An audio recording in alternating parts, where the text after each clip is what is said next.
Today on This Old House, we'll be adding 2 zones and a heat pump that can find heat even on the coldest day. We're creating a beautiful brick patio that will become a backyard urban retreat. and we'll restore the corbels on this 1898 schoolhouse that will become housing for local veterans.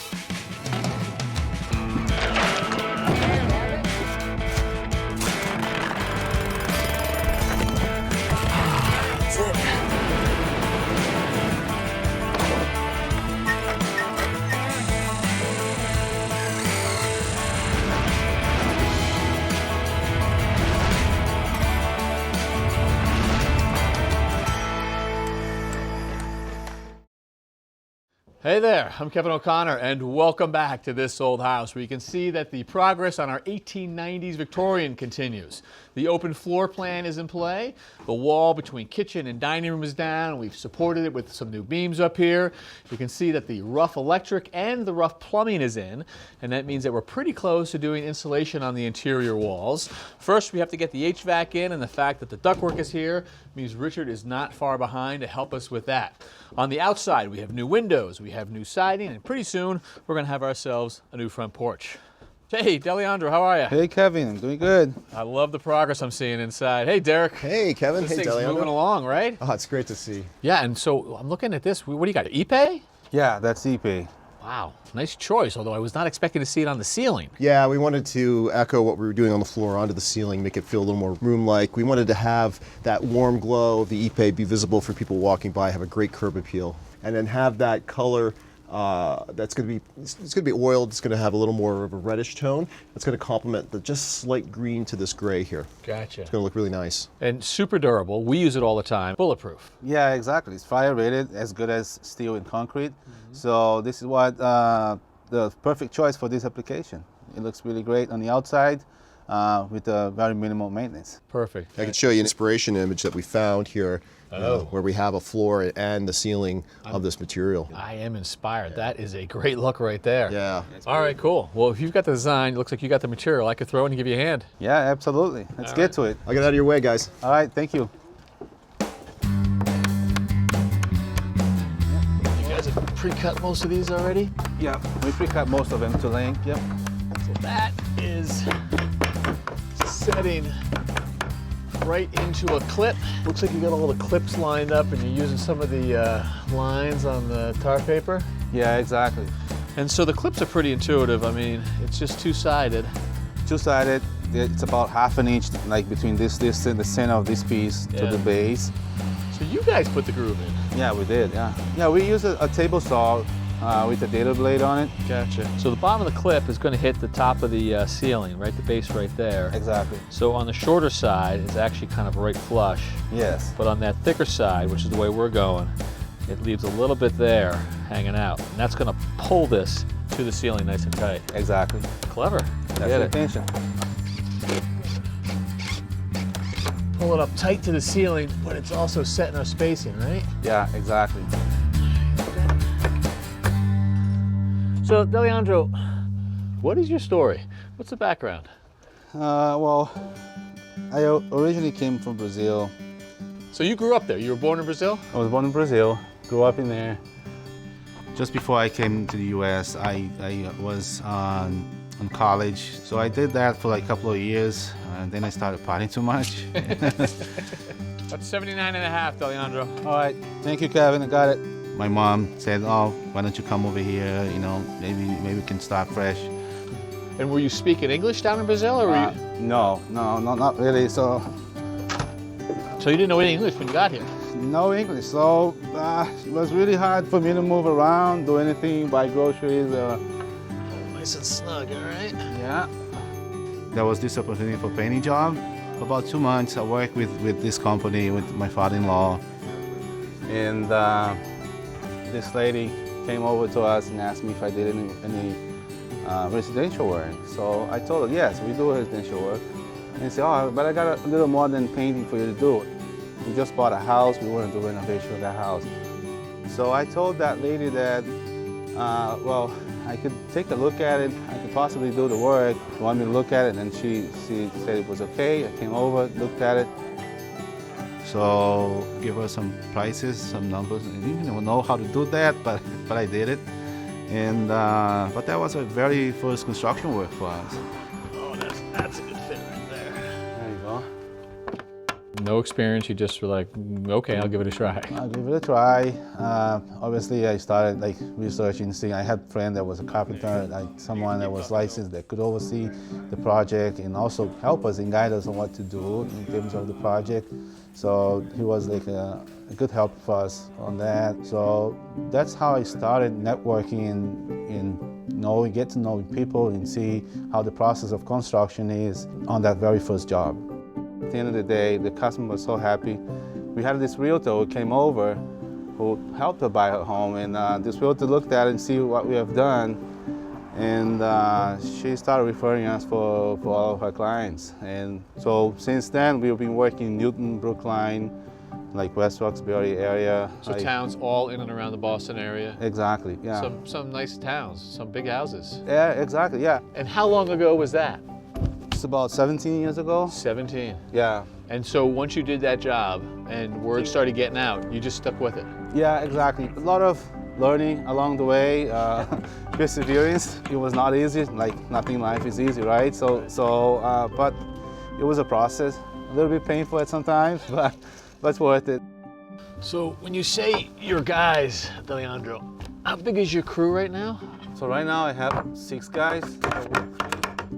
6 guys, and I know you got a nice complement of subs because they've been really kicking butt on this project for us. That takes a while to build up that network, right? Oh, it does. You want to make sure that you got the right people who has like the same mentality on the job. Yeah. Hard to find or easy to find for you? Extremely hard to find. Yeah, right? It's a process. It's like when I said painful, it's sometimes that's part of the pain because you have jobs, you got a lot of responsibility, and when you have someone that doesn't realize that it's not a fit for us. How many projects do you think you've done over the last 15 or 20 years? Probably over 100. That's a good number. Yeah. It's a lot of work. Nice. And some pretty big ones too. I mean, this is a big renovation. Yeah, some pretty big ones. So we always carry like projects like this for like 3 or 4 every year, and then we have all the smaller ones to fit in the schedule. But I love it, this is what I love to do. I mean, that says something, right? I mean, that's a big jump. You came here and you didn't have the background, you didn't have the language, and now you got these folks in these really nice towns saying, call Deliandro, he's your guy. Yeah, it's something to be happy about. It means that all the hard work that you're putting it's been paying off. It's been great. Well, you are doing great work. You got a great bunch of guys. It's a pleasure working with you. Thank you. Don't thank you.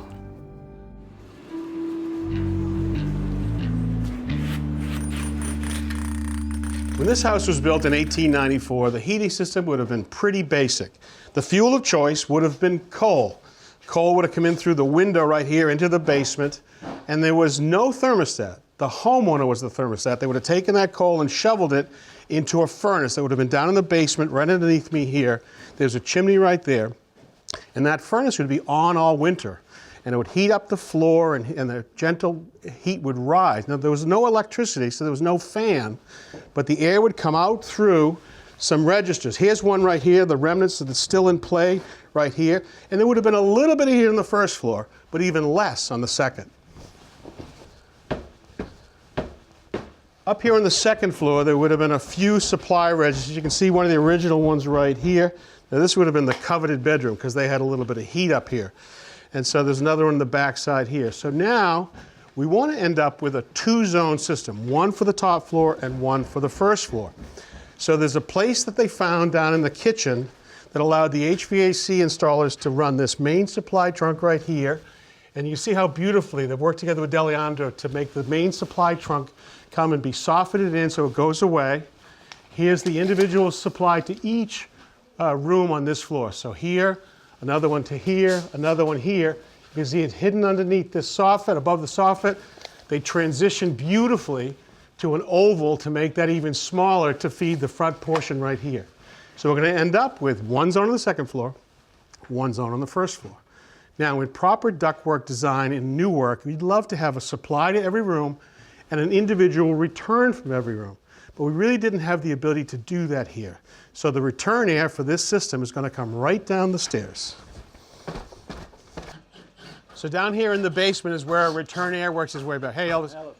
So now, it all comes from the second floor and the first floor, and it comes down into this point. Now, we don't want to have the ductwork be too low, so they're going to pan this entire bay, and that lets the air come back to our furnace right here.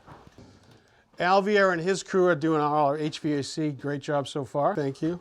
I saw your beautiful stuff upstairs. Thank you. Great. So let's go through what we've got so far. We've got our existing furnace, Yes. a new cold weather inverter heat pump on top here, and then the two zones right here. This one will go out to the first floor right here and upfeed the first floor. And this is going to go to that supply you've sent up to the second floor. Yes. So these are these motorized dampers. We've used them before. And what I love about it, it's all color-coded on the wiring for the thermostat and everything else. But also, this is how you wire the damper. Okay, and we can group it. It also has this bypass eliminator, so it won't make any noise coming out there. All right, so we did something different, right? We found this 92% furnace here, and instead of throwing it away, we said it's got plenty of life left. Yep. But they wanted to add a heat pump. So this is where this comes in. Take us through what makes this different. Yeah, so this is a heat pump coil. It works with a universal cold weather inverter heat pump. Provides heating and cooling, and it makes this system, it turns this system into a hybrid. Right. And it will run the heat pump at a warmer temperature, Right. and it will switch the furnace when it gets extremely cold. Yeah, okay. So we- gas or Gas efficient or electric, yes. Okay. The heat pump normally works at a higher temperature, and then we can program it to switch to the furnace when it gets extremely cold. But what makes it different, right, is that if you wanted to add, before this came around, if you wanted to add a heat pump coil to an existing furnace, you'd have to go to the manufacturer and get their unit that would be matched up to it. So the fan would be on full, and it just worked as a tandem. With this, it doesn't really care what's below it. It's smart enough to do just the right amount of Modulates. output based on what's inside its brain out there. Exactly, yes. All right, so this thing, so homeowner can decide based on the cost of fuel whether they want to go with gas Or heat electric. pump. And what will this heat down to? How cold? Negative 22. That's not bad at all. All right, so we still have refrigerant line sets that have to go from here To the out to our condenser unit. outside. All right, let's take a look at that. So here's our outside condensing unit for our heat pump. So it looks like a conventional air conditioning condenser, but it's a little bit different. Yes. Right? All right, so a reminder to people, this is a heat pump. When you have an air conditioning condenser, what it's doing is finding heat inside the building and dumping it to outside. But when it's in heat pump mode, it reverses, and what it's trying to do is to find heat even in the cold air outside. So we got to make sure that we build it up in a cold climate like this. We got to make sure it's above the snow line and that snow doesn't come up against it right here. Doesn't cover it, yes. All right, so it's got some smarts too, right? Yes. Take us through that. Yeah, so in a regular system, we used to be have to use the gauges in order So to gauges troubleshoot. like this. Yeah, in order to troubleshoot and charge the system. And so with this, you're seeing the pressures on those two lines Exactly. that's to determine the refrigerant. Exactly. And so you'll no longer need this? No longer need to troubleshoot. Now we use the app, and we can see everything that's going on with the system. We can see the pressures, we can see the percentage the compressor's running, and we can see the BTUs that's producing. So no more gauges. No more gauges. So it knows what it's thinking, right? Yes. So it'll tell you. It'll tell you everything. How about troubleshooting? So it'll give me alerts for anything that happens with the condenser. If any parts fail, we'll know which part we have to replace. So really, what do the homeowners get here? It's got the super efficient cold weather heat pump where you put, what, $1 worth of energy in that gives you what? For $1 worth of electricity, you get $3 or $4 worth of equivalent heat out of it right here. Exactly. You get technology that doesn't back you into a corner because you can troubleshoot it. Exactly. And they can control when they decide between using fossil fuel or electricity. Exactly. What's not to like about that? It's perfect. Pretty good. Thanks, my friend. Good job. Back in 1898, this building was one of several schools here in hard-working Dracut, Massachusetts. And that's how it was used for 80 years until it became an auxiliary building for the town. Then it was abandoned and it fell into disrepair. Fortunately, it was purchased about a year ago by a nonprofit for $1. And that's because it's going to take on a new and important role. It will become 9 housing units for veterans. Now, despite all of the neglect that this building suffered over the years, a lot of the original building fabric is still there, and it will be saved. And when it can't, it will be replicated. And that's what our contractors Leo and Cley are working on today. Wow, look at these corbels. So something we weren't able to save were the originals, but the replicas look terrific here. Yeah, unfortunately we weren't able to save any of the corbels. There was only one left intact, so we had to actually use it to make the cuts to make these 4 so we can replicate them. So made off-site in a shop, I presume, and 4 of them. So we've got 2 for this side, 2 for the far side. Yes, sir. And used to be holding up that roof right now. I guess all we got is a couple 2x4s doing that work for us. Yeah, we also have a carriage bolt on each side going all the way into the building, but the corbels were actually doing about 40% of the work as well. Carriage bolt that you guys added or something that was originally there? That's originally there. We're actually going to do some work on that later on as well. Okay, so these are ready to go in? Yes, sir. All right, well, let's dry fit them and see how they fit. Go around the back. All right. Flip it around. There we go. All right.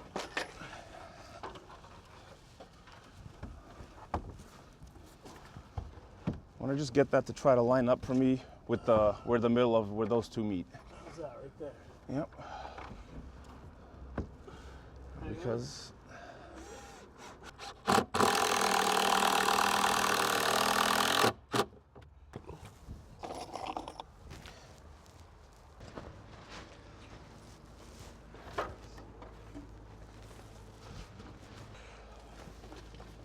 over.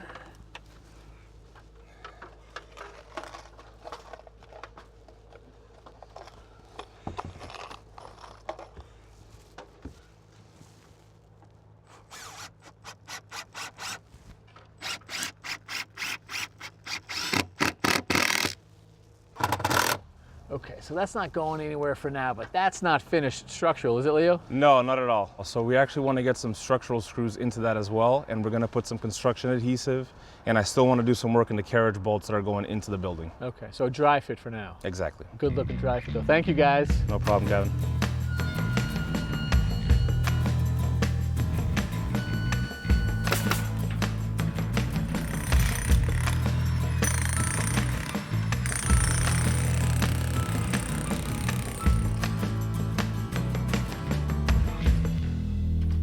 Homeowners really want their backyard to become an oasis from their busy, everyday urban life. So we are creating a substantial size patio in a small backyard.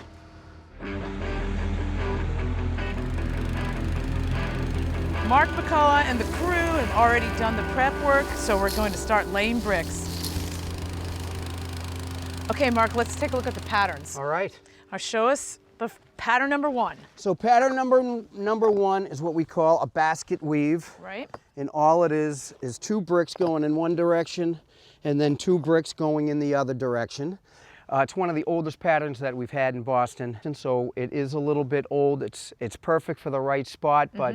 I mean, it still has its place, but in this application for this house, I think basket weave is out.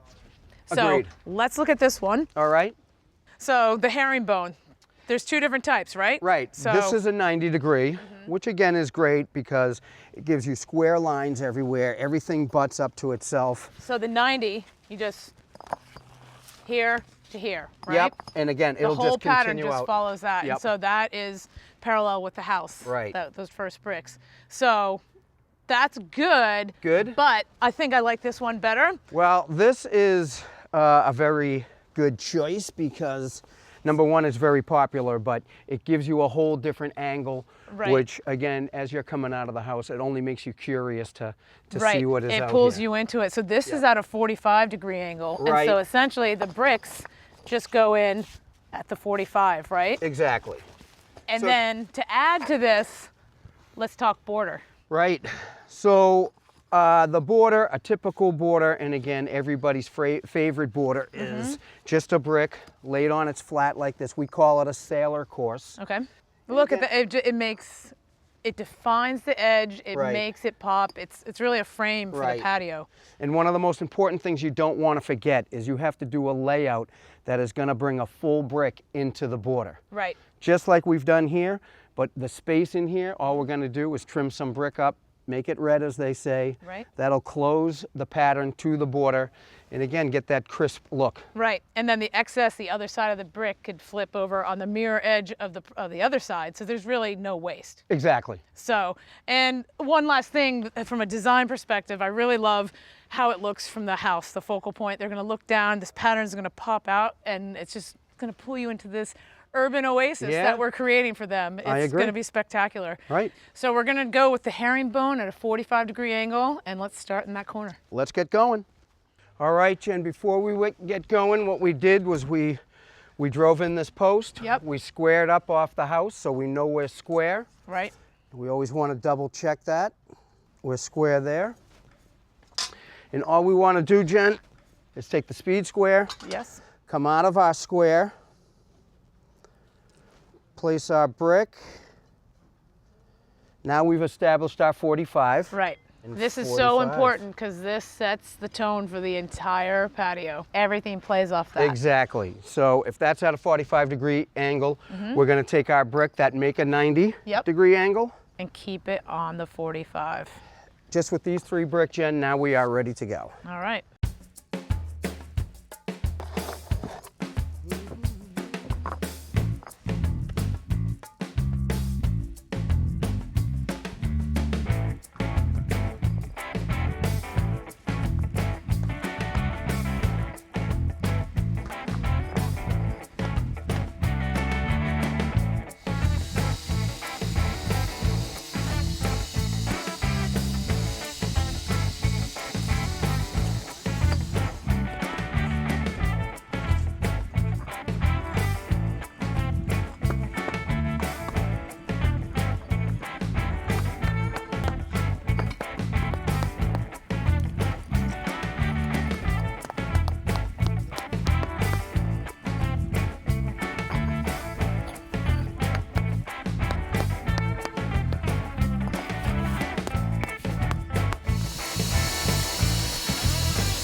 Would you like to do the honors? I would. Last 2 bricks. All right.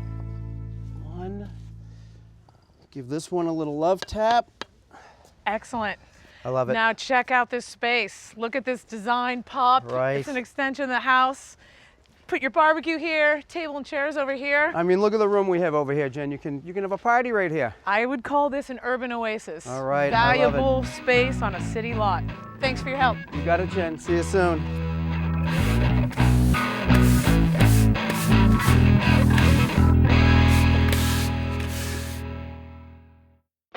Next time on This Old House. We're gonna build a new set of front steps that are naturally easy to get in and out of the house. The bathroom used to be there, now it's here. Used to be a little kitchen pantry, now we've got a coat closet. And as all these walls moved around, well, it left us with a little bit of a flooring dilemma. We've been talking about the shortage in the building trades with our Generation Next initiative for about 5 years. But here in Media, Pennsylvania, there is a unique school that has been doing their part for over 130.